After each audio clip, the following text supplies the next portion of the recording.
umuntu uwo ari we wese ashobora gutangira aka business k'ibihumbi 50 byibuze mu kwezi akajya yinjiza ibihumbi 150. Waba uri umujene, waba uri umuntu usanzwe, igira hino ku isomo tech nkwereke uko wabigenza.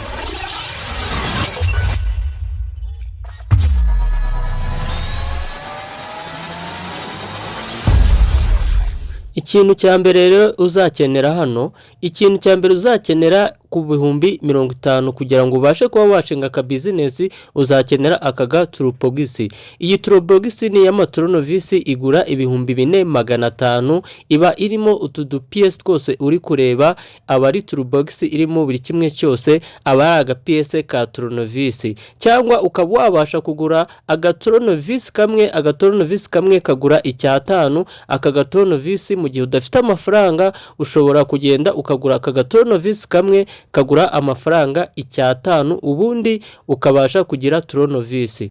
Icya kabiri dukenera rero, dukenera iki cyuma dusudiza. Iki cyuma dusudiza bakita ferasode. Ibi byuma biba biri mu byiciro bigera muri bitatu. Hari icyuma kigura ibihumbi 12, hari ikigura ibihumbi 8, hari n'ikigura ibihumbi 5. Muri ibi byuma bibiri rero mfite iki kigura ibihumbi 5, kira cyo hejuru kikagura ibihumbi 8. Mu gihe ufite budget nkeya cyangwa mu gihe uri gutangira aka business k'ibihumbi 50, ushakisha uburyo ugenda ugura ibintu bya make muri ibi byuma, ukaba wagura icyuma cy'ibihumbi 5, ariko uri kumva nyine ntago biba binganya ubushobozi. Noneho iyi yo ni ya gatatu, iyi ferasode iba irimo sudire. Urabona nyine ntago wakora business yo kuba wakora amatelefone udafite tronovisi cyangwa iki cyuma gisudira. Kandi mu byo dusudiza sudire rero ntago ibigoranye cyane. Sudire wagura 100, wagura ya desa, wagura iya 300 bitewe n'ubushobozi ufite. Gusa iki cyuma cyacu gutya ukibona, iki cyuma kigura, iki ni original nyine, nabwiye ko mbereka amoko atatu. Iki cyuma kigura ibihumbi 12, bakita terminator, ariko hari n'ibindi bigiye biri munsi ku biciro bitoya. Iki cyuma rero gisohokana na sudire, ndetse nicyo kintu cya kabiri dukenera mu bintu tugiye gukora. Ibi byuma rero ni ingenzi n'izi tronovisi, dore ko umutekinisiye wese agomba kurangwa n'ibi bintu bisudira ndetse n'amatronovisi y'ubwoko bwose, kuko telefone ziba ziri amoko menshi, ugomba kuba ufite turubogisi yuzuye. Icya gatatu rero dukenera raronje. Urabizi nyine ntago twakora amatelefone tudafite ahantu ducomeka amashargeri, tudafite ahantu ducomeka ibi byuma dusudiza, ugomba gukenera raronje. Iyi raronje ni nshyashya, ariko mu gihe ufite ubushobozi bukeya kandi turi kureba uburyo ibihumbi 50 bishobora kudutangiriza ka business byibuze kari hasi, kari low, kugira ngo tubashe gutangira kwiteza imbere, wajya no mu batekinisiye basanzwe babimenyereye bacuruza ama PS ya okaziyo, ukaba wagura raronje ya okaziyo. Si ibintu biba bikomeye cyane.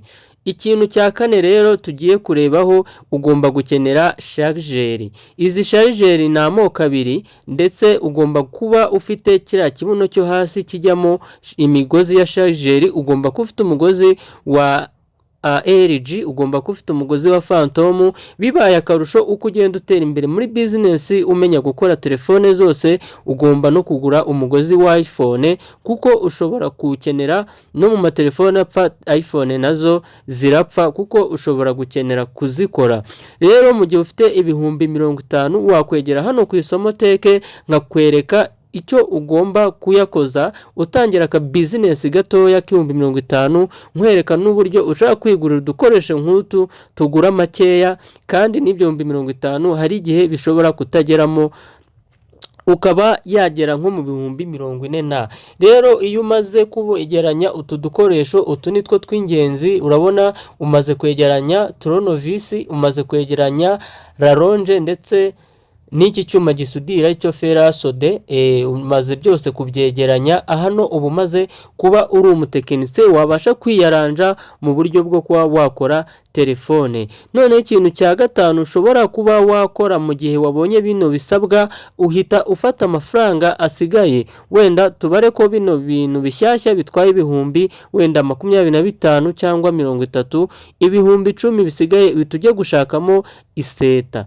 Uhita ujya gushakamo iseta y'ibihumbi 10, ubundi wamara gushaka iseta ukayishyura, dore ko ubaze kubona utu dukoresho tw'ingenzi, wamara kuyishyura ubundi ukahita uvuga ati iki kiseta nacyo kirakemutse, reka noneho nshake akameza ko gukoreraho. Akameza ko gukoreraho nako washaka akameza ka make byibuze gahagaze ibihumbi 10 cyangwa 15, ntago aba ari ibintu bigoye.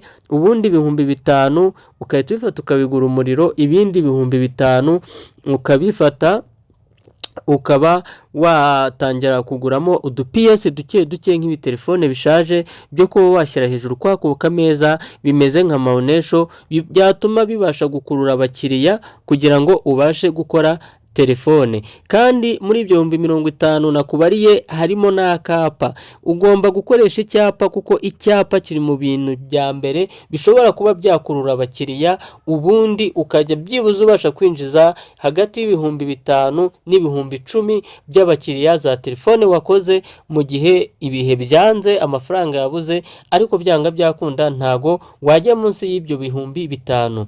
Rero ushobora kuba ufite ibihumbi 50 ariko wibaza se ibihumbi 50 ubundi nakoramo iki? Ejya nkwereke uburyo washingamo aka business gato ka electronique, ndetse nkugire n'inama y'uburyo waguramo ibikoresho bya make kandi ibihumbi 50 bikaba byakora byose wishyuye iseta wakoze buri kimwe cyose. Egera hano ku Isomo Tech, rwose niho uri bubashe kuvana ubumenyi.